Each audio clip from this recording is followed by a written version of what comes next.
I'm Anthony L. Elmore, President and Founder of the proud Black Buddhist World Association, here to bring you another exciting Black Buddhist lecture. It is important that you have Black Buddhist teachers. We African Americans, many of us, our ancestors came from Africa. And all that we've seen of Africa is all the negative parts of Africa ruled by whites. Now, a recent anthropological study noted that light skin only came about 8,000 BC. So that means that human history, at least civilization, goes back 100,000 years. So actually, history is really Black history when you go back to ancient Black history, which brings us into the Buddhist teachings. Now, the Buddhist teachings was started in the area of India, which was once known as Eastern Ethiopia. Now, from Eastern Ethiopia came in a Black kingdom of people who called the Nagas, and this was called the Magadha Empire. From the Magadha Empire, you see, it was started by a Black man by the name of Sisu Naga. From Sisu Naga came the Magadha Empire, and these were only Black people. You see, ancient India, people left Africa. They were called the Kushites, and the Kushites migrated all over the world, and they set up in the area of India and Eastern Ethiopia a place called the Indus Valley Civilization or the Saravati River Civilization, and from that civilization came the Magadha Empire. But when you study ancient Japanese history, you will find that the first people or the originators of Japan were the Jomon people. Now, there's a group of people in Japan called the Anu. They are the original people, or they were called the Chandelas. Now, Nichiren called himself from the family of Chandelas. Now, let's get off into our lecture. Now, in my own particular life, I would read a Go Show. The Go Show are letters that Nichiren wrote to his disciples. And there is a Go Show called The Strategy of the Lotus Sutra. I made a commitment in my life that I wanted to be the world karate kickboxing champion. And on May the 29th, 1982, I became the world karate kickboxing champion. But there's more to the story, because in this story, I had to read the Go Show with my life. And the Go Show that I know so well that I want to share with you is called The Strategy of the Lotus Sutra. Now, today, I have been practicing Buddhism for 48 years. And today I can give you a Black Buddhist lecture with my life in a language and culture that you can understand. And it gives us 4 points to understand about the Buddhist teachings. Now, the Go Show reads, the first point is, number 1, the Golden Light Sutra states, quote, to have a profound knowledge of this world is itself Buddhism. Second point, the Nirvana Sutra states, all of the non-Buddhist scriptures and writings in society are themselves Buddhist teachings and not non-Buddhist teachings. Third point, 6th volume of the Lotus Sutra reads, quote, no worldly affairs of life or work are ever contrary to the true reality. Fourth point, the 6th volume of the Lotus Sutra reads, the first 2 sutras are profound since their meaning is still shallow and fails to approach that of the Lotus Sutra. They relate to secular matters in terms of Buddhism, whereas the Lotus Sutra explains that in the end, secular matters are the entirety of Buddhism. The Buddha left a precept, I think it's the expedient means and Lifespan chapter or Lotus Sutra, the Buddha left a precept that says Buddhism should be taught according to the customs of a region. So we who are African American, we teach Buddhism according to our culture, our history, and our language, just as the Buddha Shakyamuni taught. Now, in regards to this ghost show or Nichiren writing, I know this writing wholeheartedly from my life. See, as a 5-time world karate kickboxing champion, I had to use this ghost show with my life. See, myself being a fighter, the strategy of the Lotus Sutra was so near and dear to me because I had to go into the ring and I had to fight. And I want to use my real life Buddhist experience to encourage and teach others Buddhism. Now, the ghost show, the strategy of the Lotus Sutra, takes place in 13th century Japan. Now, please understand, the original people of Japan were black people, and Shinjo Kingo could have been a black person. There's a Japanese proverb that reads, in order to be a brave samurai, you must have a bit of black blood. Please understand that the first shogun of Japan was a black man. So, Dr. Francis Alexander Chamberlain, America's first anthropologist, made note of this. Even in Black History Month, Dr. Carter G. Woodson talked about the black general. So, all of this ties in to our Buddhist practice. Now, one thing that I can tell you, I want you to look at the picture of Nichiren Shonin, who writes in the Ghost Show, Letter from Sado and Vanishing to Sado, that he is a son of a Chandela. Our Japanese teachers do not teach us black Buddhist history. Please note that the foundation of the Buddhist platform in Japan in 756 AD was built on a black Buddha in the ancient Japanese capital of Nara, Japan. Now I want you to look and view a temple that's called Toda-ji Temple. Now this is a UNESCO site.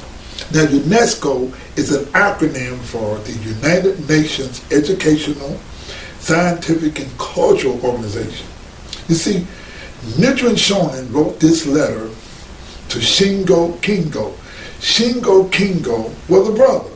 Now, this is what Nichiren writes to Shingo Kingo.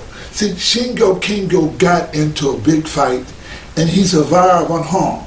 And Nichiren wrote, quote, I have carefully read your letter in which you describe the recent skirmish with powerful enemies. So they have finally attacked you. It is a matter of rejoicing that your usual prudence and courage, as well as your firm faith in the Lotus Sutra, enable you to survive unharmed, unquote.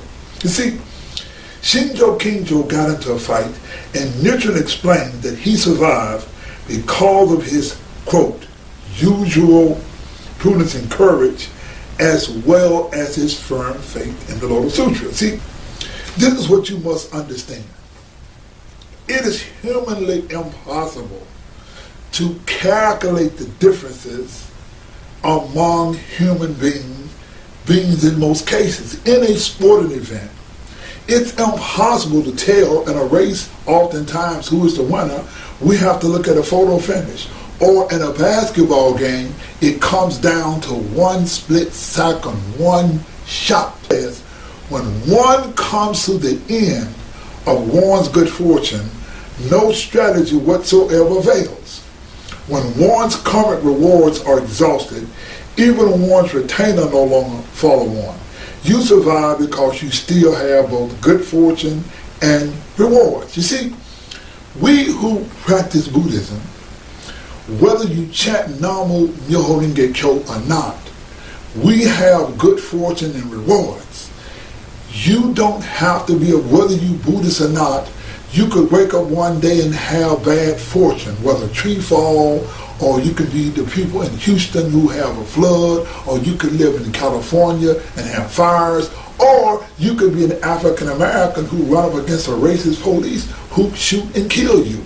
So all of this, racism and all of the bad things that happen, is a matter of our bad fortune. Now, see, while Shinjo Kinjo had a case of good fortune rewards, Nichiren explained to his disciple, quote, he says, moreover, in the entrustment chapter, the heavenly gods and benevolent deities pledge to protect the votaries of the Lotus Sutra.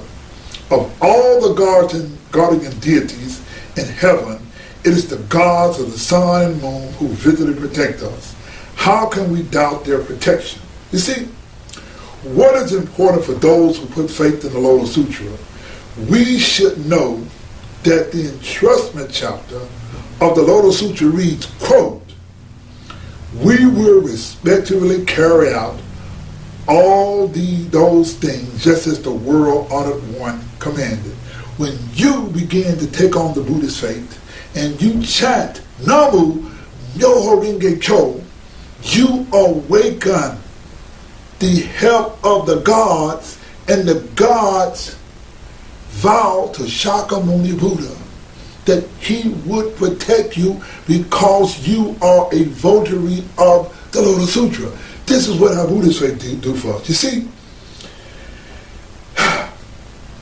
on May 29th, I was fighting, 1982, I was fighting for the world kickboxing title on ESPN. I could not even get, at the time, the Coca-Cola company to purchase an ad. They told me they didn't have money.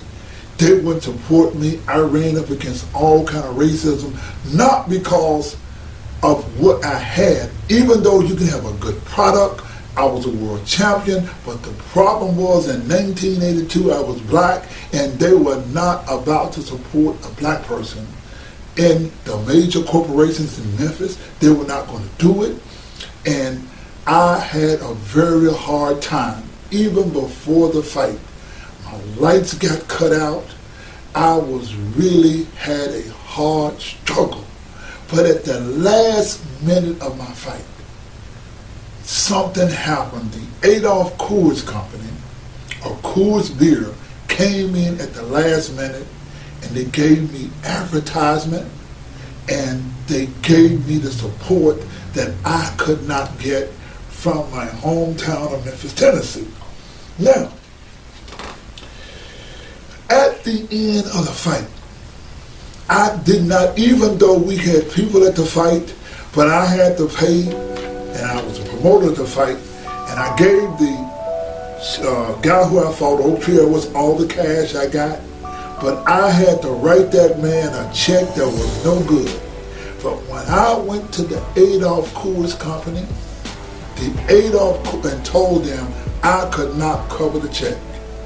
Those people not only covered that check for me, they flew me out to Golden, Colorado, and I became the first African American in the history of Coors Beer to be honored with the personal service contract.